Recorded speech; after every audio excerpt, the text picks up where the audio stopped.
नमस्कार, स्वागत है आप सभी का एनबीसी भारत पर। मैं हूं आपके साथ मयंक तिवारी। उत्तर प्रदेश में लगातार अपनी गतिविधियों से सक्रिय मोड पर रहते हैं, लगातार उत्तर प्रदेश में अपनी सक्रिय भूमिका दिखाते हैं। पूर्वांचल से लेकर पश्चिमी यूपी तक अपनी धाक जमाए बैठे हैं, किसी परिचय के मोहताज नहीं है। समय समय पर समाज के विभिन्न दबे कुचले शोषित वंचितों के लिए अलग अलग तरीकों से सोशल मीडिया की बात की जाए या प्रत्यक्ष रूप से मिलकर उनको सही गतिविधि देने का काम करते हैं। ऐसे डॉक्टर संजय निषाद जी हमारे साथ जुड़े हुए हैं। सर, आपका बहुत बहुत स्वागत है एनबीसी भारत पर।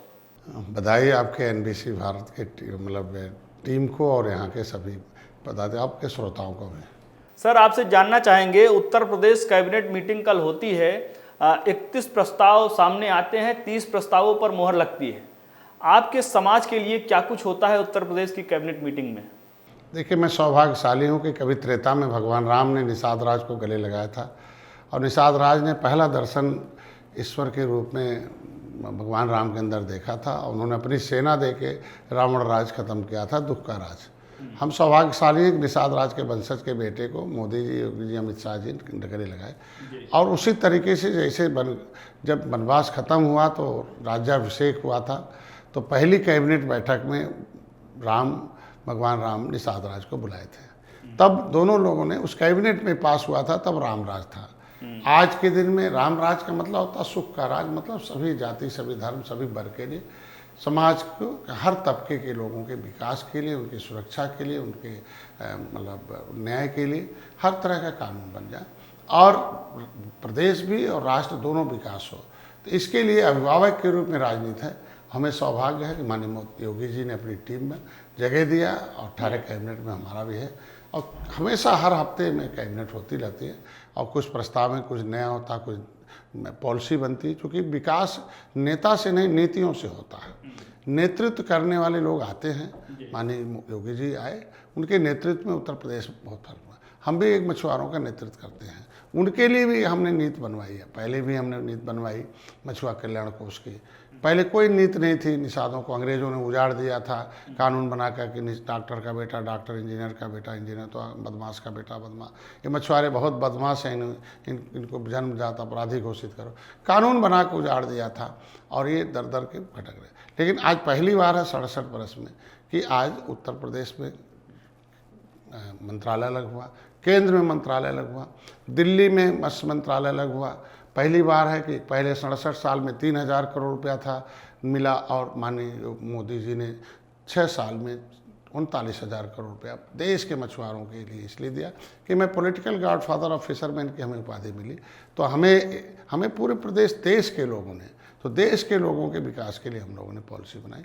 उसमें प्रधानमंत्री मत्स्य संपदा योजना में 60% सब्सिडी, बेशक उत्तर प्रदेश में हम 80 में नहीं है, पूरे देश में 80 में है, तो हम 60% सब्सिडी हमारे लोग पाते हैं। महिलाओं के लिए, पुरुषों के लिए, फिश वर्कर, फिशमैन।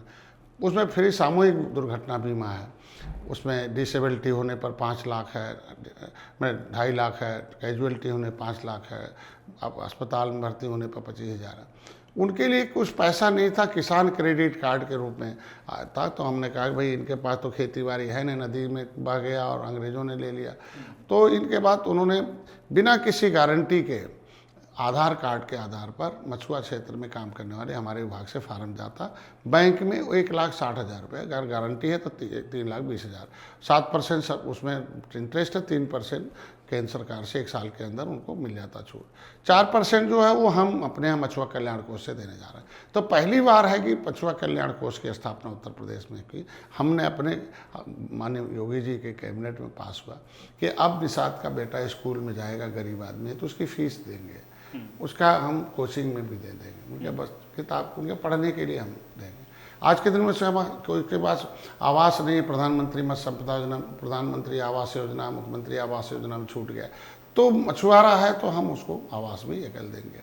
अगर उसके पास आयुष्मान भारत कार्ड नहीं है तो 5 लाख तक का इलाज करने के लिए 27 रोगों में हम उसे देते। तो ये सब चीज़ें हैं, महिलाओं के सशक्तिकरण के लिए हैं। 50 लाख हर साल एक स्किल डेवलपमेंट के लिए है कि हम उनको इस प्रदेश से दूसरे प्रदेश में ले जाएंगे, आवासीय सुविधा देंगे, पढ़ाएंगे, उनको ज्ञानवान बनाएंगे, फिर अनुदान देंगे, धनवान। तो ये सारी चीज़ें आई हैं। मछुआरों को निषाद राज बोट योजना है, मुख्यमंत्री संपदा, अब तक कभी उनको पट्टे धारकों को नहीं मिलता था, अब 3,20,000 रुपया 5 एकड़ पर हम दे रहे। तो ऐसी में नीति से लोगों का विकास होता है, नीति से उनका समस्याओं का समाधान होता है। तो ये चीज़ें तब संभव है जब कैबिनेट, कल भी था। तो हमें अनुभवी आदमी चाहिए। इससे पहले मत्स्य विभाग में आधे कर्मचारी रिटायर्ड हो गए और हैं, तो एक तो निषाद में मछुआ पद था, उसे हटा के उर्दू अनुवादक भर्ती कर दिया लोगों ने। फिर उनके लिए मत्स्य मित्र की भर्ती करने जा रहा हूँ। लेकिन कल जो कैबिनेट पास हुई है उसमें एक हमारा महत्वपूर्ण था कि हमारे यहाँ था कि अभी विभागीय जो हमारा एक्सपीरियंस या अनुभवी जो डायरेक्टर, डिप्टी डायरेक्टर और ज्वाइंट डायरेक्टर जो होते थे विभाग के, वो लंबे अनुभव के बाद उनको अवसर नहीं मिलता था डायरेक्टर बनने का। तो डायरेक्टर एक बहुत बड़ा महत्वपूर्ण पद है कि उसके डायरेक्शन में पूरा विभाग चलता है। मंत्री भले हैं अपनी रखेंगे, लेकिन डायरेक्टर को उसके डायरेक्शन में चलता है कि कौन पैसा कहाँ खर्च होगा, कैसे होगा, कब होगा। ऐसे में कल था कि विसंगति थी कि जूनियर आदमी ज्वाइंट डायरेक्टर बनने पर मौका मिलता था, ज्वाइंट डायरेक्टर नहीं बन पाता, तो रुकावट थी। तो कल कैबिनेट में उसे पास कर दिया। यूपी जी को मैं धन्यवाद देता हूँ कि अब हमारे विभाग का कोई भी अनुभवी जो सीनियर होगा वो डिप्टी डायरेक्टर बनेगा, फिर ज्वाइंट डायरेक्टर बनेगा, फिर प्रमोट करके डायरेक्टर बन जाएगा। उसका एक नियम है।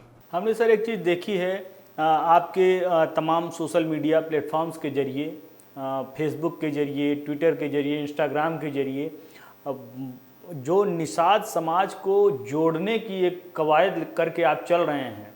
अलग अलग पूर्वी उत्तर प्रदेश से पश्चिमी उत्तर प्रदेश तक हर ज़िले में दौरा करना, लोगों को सिस्टमेटिक उस हिसाब से निषाद पार्टी से जोड़ना, कितना चैलेंजिंग हो जाता है ये सब चीज़ें। क्योंकि हमने आपकी कार्यशैली को भी आपके साथ बैठ के देखा है, समझा है, तो उसमें कहीं ना कहीं समझ में आता है आप प्रत्येक हर जिलावार लोगों से मिलने की कोशिश करते हैं, लोगों से मिलते हैं, उनको निषाद पार्टी से जोड़ने के लिए किस तरह से मछुआ समुदाय के लोगों का बेहतर हो सके, इसके लिए लगातार आप प्रतिबद्ध रहते हैं। तो कितना कुछ चैलेंजिंग हो जाता है अलग अलग जनपदों में जाना, अलग अलग लोगों से मिलना और उनको पार्टी की नीतियों के बारे में बताना, साथ ही साथ में उनको निषाद पार्टी से जोड़ना। देखिए, चैलेंजिंग तो है ही है। एक दौर था कि कम ही संख्या में अंग्रेज आए, कम ही संख्या में मुगल आए, संगठित रहे और हमें असंगठित कर दिया। तोप और तलवार के बदौलत इस देश पर कब्जा किया और हमारे धन संपदा पर कानून बनाकर हमें कमज़ोर किया। हम असंगठित लड़ाई लड़ते रहे 1857 से लेकर 1947। लेकिन जब मछुआरों ने संगठित लड़ाई लड़ी, एक ही बार 300 मछुआरों ने कसम खाया सती चौरा घाट पर कि हमें डुबोना है निषाद राज किले पर। तो संगठित लड़ाई लड़के अंग्रेज़ों को भगाया, संविधान बन गया। संविधान की सूचीबद्ध हो गई कि अब देश विधान से नहीं संविधान से चलेगा। तो विधान के मुताबिक तो केवट मल्लाह बिंद कश्यप है और संविधान के मुताबिक है मझवार है। विधान के मुताबिक उतराहा दक्षिणा मोची अहिरवार गहिरवार चमार है।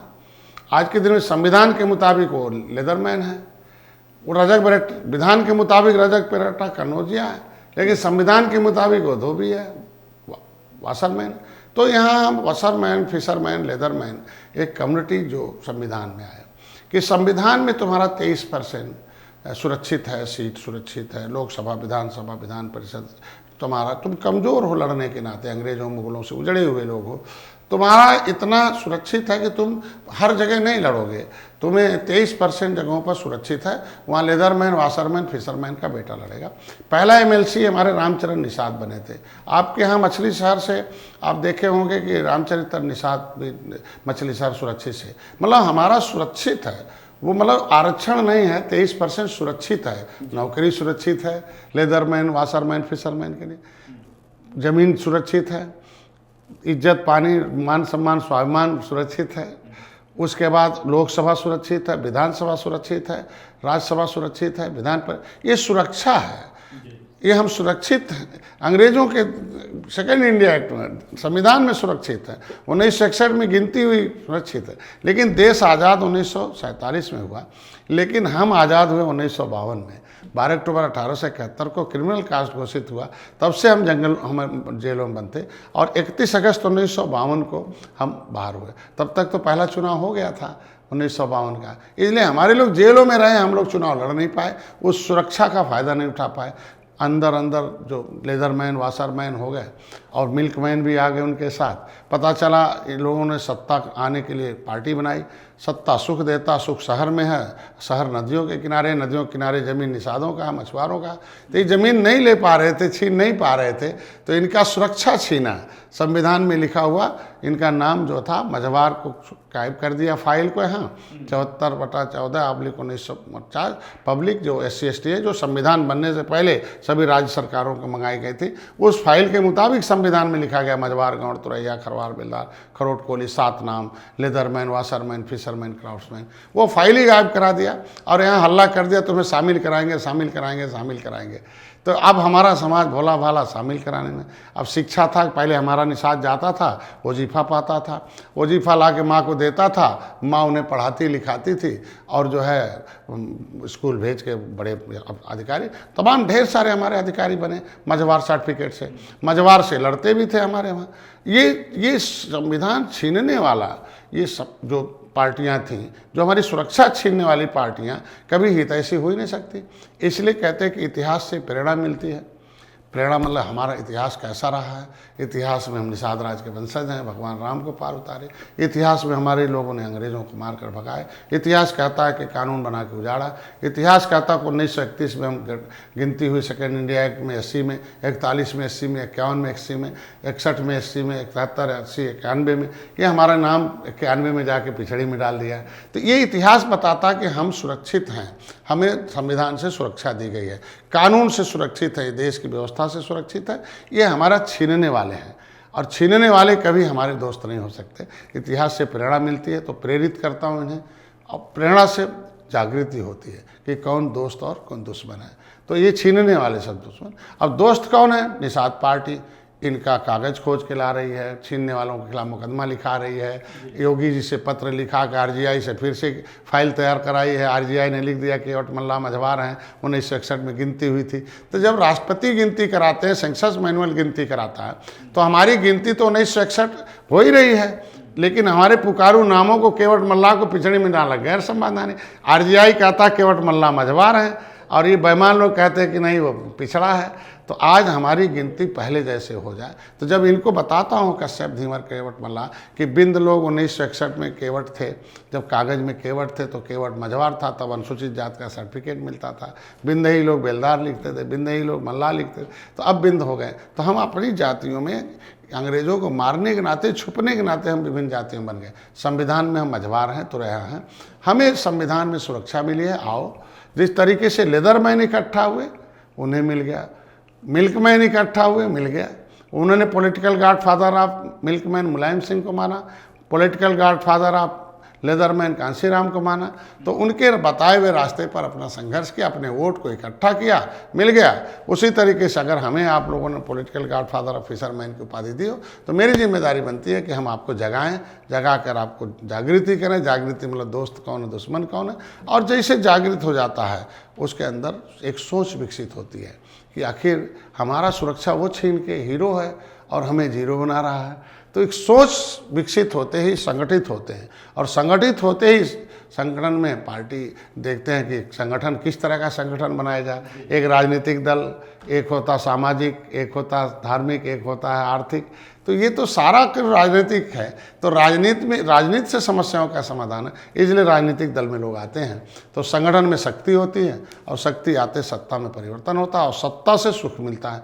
तो इनको बताता हूँ, अगर सुख चाहिए तो सत्ता में आओ, और सत्ता में आने के लिए तुम्हें शक्ति चाहिए, और शक्ति लेने के लिए तो पार्टी चाहिए। सामाजिक संगठन तो विधानसभा से बाहर रहेगा, राजनीतिक संगठन कानून बनाएगा, तो कानून बनाने के लिए तुम्हें 11 विधायक भेजे और भेजे। तो इसलिए सारे लोग हमारे साथ इकट्ठे होते हैं, हम सही सही बात इनको बताते हैं।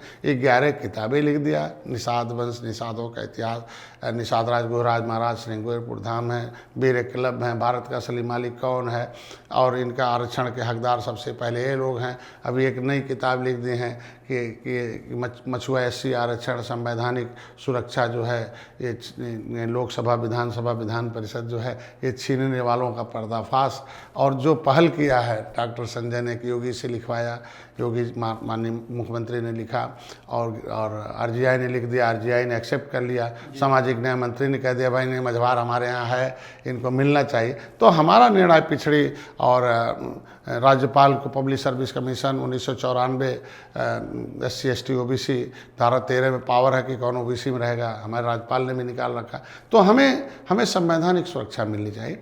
हमारा हिस्सा लेदरमैन क्यों खाएगा, हमारा हिस्सा वाशरमैन क्यों खाएगा? अगर हम फिशरमैन हैं तो जिसके सेंसस मैनुअल के आधार पर लेदरमैन के सभी उपजाति को मिलता है, वाशरमैन को उपजाति को मिलता है, हमारी उपजाति को मिले, ये हमारा संघर्ष है। इसलिए लोग अपने भविष्य के लिए, अपना संविधान में मिला हुआ सुरक्षा लेने के लिए ये निषाद पार्टी के सदस्य बन रहे हैं। 2022 में निषाद पार्टी BJP के साथ मिलकर चुनाव लड़ती है। उत्तर प्रदेश में फिर से पूर्ण बहुमत के साथ सरकार बनाई जाती है। 2024 में अगर देखा जाए तो आप क्या कुछ अपेक्षा रखेंगे भारतीय जनता पार्टी से? कितने लोकसभा सीटों पर चुनाव लड़ने के लिए आप अपना जो भी चीज़ें हैं, आप खुद को उस हिसाब से स्टैंड जहां तक कर पाते हों, वो कैसे आप BJP को आइडेंटिफाई करेंगे? साथ ही साथ में अगर देखा जाए तो मध्य प्रदेश समेत 5 राज्यों में जो चुनाव हो रहा है, कहीं न कहीं इसे जो है 2024 से पहले का सेमीफाइनल माना जा रहा है। तो किस तरह से वहाँ पर तैयारियाँ हैं, वहाँ पर निषाद पार्टी किस तरह से काम कर रही है? देखिए, किसी मुद्दे के हल के लिए पार्टी आई है, जैसे राष्ट्रवाद है, निचले पावदान को मुख्य धारा में लाने के लिए भारतीय जनता पार्टी, भारतीय संस्कृति की स्थापना के लिए लेदरमैन ने अपनी समस्याओं का समाधान कर दिया, मिल्कमैन ने भी अपनी समस्याओं का समाधान। उन लोगों ने नाम के नाम पिछड़े का पार्टी बनाया, दलितों पार्टी बनाया, लेकिन काम एक का किया। मैंने कोई ऐसा काम नहीं, मैंने कहा निर्बल इंडियन शोषित हमारा आमदल है। मेरी समस्या है कि संविधान में मिला हक मिलना चाहिए, इनकी राजनीतिक भागीदारी हो, शिक्षा में भागीदारी हो, हर क्षेत्र में, अर्थव्यवस्था में भागीदारी हो, हर जगह इनकी भागीदारी हो। उसके लिए देखिए 2017 में पहला चुनाव लड़ा, हमने सब पीस पार्टी, निषाद पार्टी, और मैं 70 सीट लड़ा और 1 विधायक बना। कभी 1952 में 1 विधायक बने थे RPI से, अम्बेडकर के। लेकिन देखो, कांग्रेस ने कहा कि भाई देखो, किसी दलितों में दल बन गया तो दबंग हो जाएंगे, 23% आरक्षण है, इन्हें अपंग बना के रखो, भले दूसरे को लाओ। तो उन्होंने बाबू जगजीवन राम को लाया और लंबे समय तक उन्हें अपंग बना के रखा बस में। लेकिन दलित माने नहीं और कांसी राम के साथ आए और दलितों ने दल बनाया, और देखो अपना 23% आरक्षण में अपनी संख्या से 100 गुना ज़्यादा हिस्से पर कब्जा कर लिया है। आज के दिन में फिर प्रेशर में आए कि माननीय मुलायम सिंह दल बनाए। अब माननीय मुलायम सिंह दल बना रहे हैं, कहें देखो मिल्कमैन भी अगर दल बना लिया तो दबंग हो जाएगा और हम लोग अपंग हो जाए। फिर राम नरेश यादव को लाया गया और उनको रोकने का प्रयास किया गया, लेकिन मिल्कमैन भी नहीं माने, मुलायम सिंह के नेतृत्व में काम करते रहे और उन्होंने भी 27% आरक्षण में अपनी संख्या से 100 गुना ज़्यादा ले लिया। मैं नहीं कहता हूँ, सामाजिक न्याय समिति का रिपोर्ट कहती है। इसके मतलब जो सत्ता में रहता है उसके समस्याओं का समाधान आसानी से हो जाता है और सुख अधिक से अधिक समृद्धि प्राप्त करता है। तो अगर सत्ता में आने के बाद उन्होंने समृद्धि प्राप्त की तो आज फिर निषाद पार्टी दल के रूप में उभर रही है, और दल के रूप में उभर रही है तो तमाम लोग इसको लाए जा रहे हैं उसी तरीके से कि अगर 18% आबादी निषादों की है, मछुआरों की है, अगर ये 23% में अनुसूचित जाति की सूची में घुस गए, अगर ये अनुसूचित जाति की सूची में हैं, अगर इनको मिल गया तो सीधे लोकसभा आएंगे, राज्यसभा आएंगे, विधान परिषद आएंगे, विधानसभा आएंगे, तो ये तो फिर ये तो ताकतवर हो जाएंगे और फिर हमारे सामने किसका नौकरी हम लेंगे, किसका हिस्सा हम खाएंगे। ये तो जिसका हिस्सा खा रहे हैं गुड पावर में आ जाएंगे। तो इसलिए तमाम तरह से घेराबंदी करते हैं। तमाम पार्टियां अपने अपने स्तर से हमारे खिलाफ अभियान चला रखे हैं।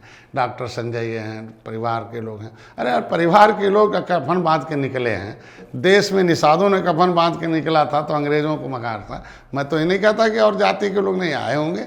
आज हम घर भर के लोग बैठते हैं रेल पर। हम लोग आज के दिन में संघर्ष। कौन से आदमी को विधानसभा जाना चाहिए जो वो एक्सपीरियंस होल्डर हो। इंजीनियर प्रवीण निषाद लोकसभा में एक्सपीरियंस होल्डर है। आज के दिन में वो पहला एक ही सीट मिला था तो लोगों ने तय किया नहीं वो जाएंगे। 15 सीट मिला तो 3 निषाद लड़ाया। प्रवीण सरवन के साथ साथ हमने मझवा में लड़ाया। डॉक्टर विनोद बिंद जो 10 साल से सपा घुमा रहे थे, करछना में लड़ा दिया पीयूष रंजन निषाद को। तो आज देखो 15 हमें तो 5 सीट निषाद को लड़ने के लिए। कई निषादों को कहा लड़े नहीं। अब जो नहीं लड़े अब आज रोड पर घूम रहे हैं तो आज वो हमारे ऊपर नाराज़ होते हैं। अरे आए होते तो 5 लड़ते तो 3 निषाद लड़े, तीनों जीत गए। अब भाई बाकी तो हम पार्टी केवल बिरादरी निषाद निर्बल इंडियन शोषित हमारा आम दल राष्ट्रीय अध्यक्ष निषाद हैं तो केवल निषाद पर लड़ाने के लिए थोड़ी है। हमने तो 5 सीटें लड़ी थी। मन कह रहा था आगे लड़ लो, नहीं लड़ने आए तो हम हारने वाले को तो लड़ाएंगे नहीं, जीतने वाले को लड़ाएंगे। तो जीत के समीकरण में मैंने बहुत लोगों को बताया, लेकिन भारतीय जनता पार्टी ने कहा नहीं जीत पाएंगे नहीं। जीतने वाले कैंडिडेट ये आते तो जीत जाए। तो जीतने वाले कैंडिडेट 3 निषाद थे, उन्हें लड़ा दिया, जीत गए। बाकी और बनी 11 हारी सीट थी, उसे 9 उसमें जीता। ऐतिहासिक विजय हमारी 11 सीटें जीत कर है। तो आज के दिन में हम अपने सामाजिक मुद्दे को हल कर 2019 में आपने देखा होगा 2018 में सपा और बसपा और निषाद पार्टी पीस पार्टी लड़ी। 2019 में मोदी साथ खड़े हुए। सपा बसपा ने अपने मूल एजेंडे से दूर हट गई। उन्होंने जो वादा किया था वादा खिलाफी किया और नतीजा क्या हुआ कि सपा बसपा एक होने के बाद निषाद मोदी के साथ खड़े हो गए। ऐतिहासिक जीत हुई। 2022 में हम लोग आए।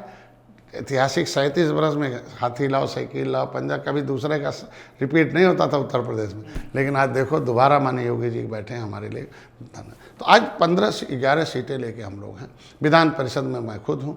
विधानसभा में मैं दोनों परिषदों में नेतृत्व करता हूँ। कैबिनेट में हूँ। तो मैं अपने सामाजिक मुद्दे हमारे जो है जो हमारे संवैधानिक मुद्दे हैं वो विधानसभा लोकसभा विधान परिषद में ही हल होंगे। तो इस बार हम लोकसभा में निषाद पार्टी का सिंबल जाए, वहाँ भी एक हमारा वकील जाए, अगली सीट पर वकालत करे। क्योंकि एससी का जो मामला है वो दिल्ली से है, लोकसभा से है। ओबीसी का मामला हमारा जो है वो विधानसभा से है। तो ये सारे लोग लग गए हैं हमारे पीछे निषाद पार्टी के कि निषाद पार्टी लोकसभा में न जाए, नहीं तो ये जो एससी का मामला वो हल करा लेगा। यहाँ चिल्लाता डॉक्टर संजय तो वहाँ दूसरा कोई देगा चिल्लाएगा, तो निश्चित रूप से बेईमान पर्दाफाश हो जाएगा। और जो काम किया है वो उसने जो पहल किया उसके लिए इनका समाज साथ हो जाएगा। 543 लोकसभा सीटों में कितने सीटों पर निषाद पार्टी के कैंडिडेट? देखिए आज के दिन में हम लोग त्रेता में भगवान राम जब आए थे तो जीत के लिए उन्होंने निषाद राज का साथ दिया था। हम लोग जीत के लिए काम करते हैं। जैसे देखिए अपर कास्ट ने जीत के लिए काम किया, हाथी साइकिल पंजा को छोड़ दिया साथ और मोदी को जिताया। महिलाओं ने कहा नहीं मोदी ही जीतेंगे, उनको जिताया जाएगा, उनको मन का हमारी समस्याओं का समाधान करेंगे। बहुत दिन से महिलाओं का आरक्षण का बिल था, बहुत दिन से अपर कास्ट के आरक्षण का मामला उठता था। उन्होंने एक मुश्त वोट देकर मोदी को जिताया। अगर निषाद समुदाय एक मुश्त देकर वोट 2019 में 2022 में दिया है, 23 में भी हमने सारे नगर निगम के चुनाव जितवाए, नदियों के किनारे हैं। 2024 में मोदी जी को जिताएंगे और एक मुश्त हर बूथ पर गिनवा लेगी बीजेपी कि हमने इतना वोट दिया है। और निश्चित रूप से मोदी जी को एहसास होगा। तो मेरा संविधान में लिखा हुआ लिखना भी नहीं है तो लिखा हुआ है। तो निश्चित रूप से जिस तरीके से अपर कास्ट और महिलाओं ने राजनीतिक रूप से उन्हें हटाया, रोड़ा और इन्हें लाया, हमारे समाज के लोग। अपना दल की अगर बात की जाए तो लोकसभा में आपके ही सहयोगी दल हैं, बीजेपी के सहयोगी दल, आप लोग जो है मिलकर सब सारी चीज़ें कर रहे हैं। अपना दल के लोकसभा में कई कैंडिडेट्स हैं, इस समय जो है सब सारी चीज़ें हैं। अपना दल आगे और भी दावेदारी बढ़ाएगी। उस आधार पर अगर देखा जाए तो आप किस तरह से प्लानिंग कर रहे हैं, कितने कैंडिडेट्स उतारने की तैयारी में हैं और क्या कुछ एजेंडा लेके अपना दल बहुत हमसे पहले से अलायंस में है। हम पहला चुनाव हम लड़े लोकसभा, लेकिन मैं 15-22 दिन पहले आया था, 23 दिन पहले, और 8 सीटें रह गई थी भारतीय। 8 सीटें हमें लड़ने के लिए दिया, हम 8 में हार रहे थे। हमारा बूथ गठन नहीं था वहाँ। तो ये लोग तो चढ़ा रहे थे कि लड़ जाए डॉक्टर साहब, अभी हल्ला करते क्यों नहीं लड़ा क्यों नहीं लड़ा। तो हम हारने के लिए थोड़ी बने हैं, हम तो जीतने के लिए बने हुए हैं। तो हम हार रहे थे। मेरे निषाद में 8 सीट है, वहाँ बूथ नहीं गठन है, और जहाँ बूथ गठन था वहाँ पहले से कैंडिडेट घोषित थे बीजेपी के। तो ऐसी स्थितियों में हम लोग नहीं लड़े, इंजीनियर पर निषाद को लड़ाए और भारतीय जनता पार्टी के बूथ से उनको जिता के ले गए। आज के दिन में मेरे पास बूथ था तो 15 सीटें लड़ा और 11 जीता, हमने देखा होगा। तो मेरे पास 37 ऐसी सीटें हैं जो उत्तर प्रदेश में हम बूथ गठन है, और वहाँ हम एनडीए को जिताएंगे, क्योंकि हम अलग नहीं मानते भाजपा और निषाद पार्टी को। हम चूँकि भाई जब मोदी जी भोजन भरी थाली प्रचार करते हैं योगी जी, तो हम भी कमल का प्रचार, हम लोग तो एनडीए के काम करते हैं, न कि अलग अलग काम करते हैं। निश्चित रूप से अलग एजेंडे हैं, हमारा मुद्दे हैं, हल होगा एनडीए के साथ, इसीलिए है कि एनडीए विचार कर रही है, इस पर चिंता कर रही है, चिंतन कर रही है, आगे काम कर रही है। अब रही अपना दल का, तो अपना दल पहले से रही है, और वो एक तरीके से एक सोनेलाल पटेल, माननीय स्वर्गीय सोनेलाल पटेल की स्थापित पार्टी है, और हम लोगों ने खुद स्थापित की है पार्टी। और हम लोगों ने ऐसे समय में उनके समाज के लोग बहुत मजबूत लोग, हमारे समाज के लोग देखो नदियों के किनारे उजड़े लोग हैं, जंगलों। तो हमें पार्टी खड़ा और बड़ा करने में बड़ी कठिनाई है, उनको भी कठिनाई है, क्योंकि भाई पिछड़ा है, किसान है, नौजवान। तो आज के दिन में जो जाति का नेता उस जाति के लोग हैं, तो आज हम पार्टी को खड़ा और बड़ा कर रहे हैं। तो निश्चित रूप से बड़े भाई भारतीय जनता पार्टी है। जो मेरा वोट ट्रांसफ़र का रेशियो है 2022 का देख लें, 2023 का देख लें, तो अगर हम वोट ट्रांसफ़र 80 से 90% हम करा रहे हैं, और लगभग हर सीटों पर भले निषाद लड़ा दे सपा और बसपा, वहाँ हमारे लोग वोट नहीं देते, कहते हाथी और साइकिल को देकर अपना सुरक्षा, अपना हिस्सा नहीं छिनवाएंगे। ये नेता तो बन जाएंगे, लेकिन हमारा आने वाला नाती कहाँ जाएगा, नाती किस जगह जाएगा, बर्बाद हो जाएगा। इसलिए निषाद पार्टी के साथ रहते हैं, और निषाद पार्टी जहाँ, तो इसलिए हम लोग जीत के लिए काम कर रहे हैं। और अपना दल, निषाद पार्टी और भारतीय जनता पार्टी, और भैया आए हुए हैं उनकी भी पार्टी, दोनों तीनों चारों मिल के हम लोग 2024 के लिए वहाँ तय किए हैं 39 पार्टी की 330 पार एनडीए की सरकार, और मोदी जी के नेतृत्व में हम लोग चुनाव लड़ेंगे। मोदी जी को पुनः प्रधानमंत्री बनाना। क्यों? क्योंकि अर्थव्यवस्था 10वें से 5वें लाए, 5वें से तीसरे में लाएंगे, और वही ऐसे आदमी है जो बड़े बड़े कठिन मुद्दे हल करते हैं। धारा 370, राम मंदिर, महिलाओं का आरक्षण, इनका आरक्षण, तो मेरे भी आरक्षण का हल मोदी ही करेंगे, योगी अमित शाह जी करेंगे। भारत G20 का नेतृत्व दुनिया में एक ताकतवर देश के रूप में उभर रहा है। दूसरा, हमारी जन कल्याणकारी नीतियाँ हैं। नीयत और नीत दोनों सही है, तब जाके नीत बनी। हम अनाज दे रहे हैं, इलाज दे रहे हैं, मकान दे रहे हैं। नीयत और नीत सही नहीं थी लोगों की, इसलिए तो ये सारी चीज़ें फिर से हों, इसलिए 39 पार्टियों ने एक प्रस्ताव पारित किया, तय किया कि 330 पार एनडीए की सरकार होगी, मोदी हमारे नेता होंगे, वो अगला प्रधानमंत्री होंगे। एनबीसी भारत को सर आपने अपना कीमती समय दिया, इसके लिए आपका बहुत बहुत आभार। लगातार आपसे बात हो रही थी, आप दिल्ली आए, आपने एक दिन के समय में हमें समय दिया। कल ही आपसे बात हुई, आपने कहा कि बिल्कुल कल आपके लिए समय हमारा बिल्कुल सुरक्षित रहेगा। आपने अपना कीमती समय निकाला, हमारे दफ्तर के तमाम जो है यहाँ के कर्मचारियों को प्रोत्साहित किया, इसके लिए आपका बहुत बहुत आभार। Thank you. तो ये थे हमारे साथ डॉक्टर संजय निषाद जी, निषाद पार्टी के राष्ट्रीय अध्यक्ष हैं, जिनका साफ तौर पर कहना है कि 2024 लोकसभा चुनाव समेत निषाद पार्टी के तमाम वो मुद्दे उठाए जाएंगे जिनको लेकर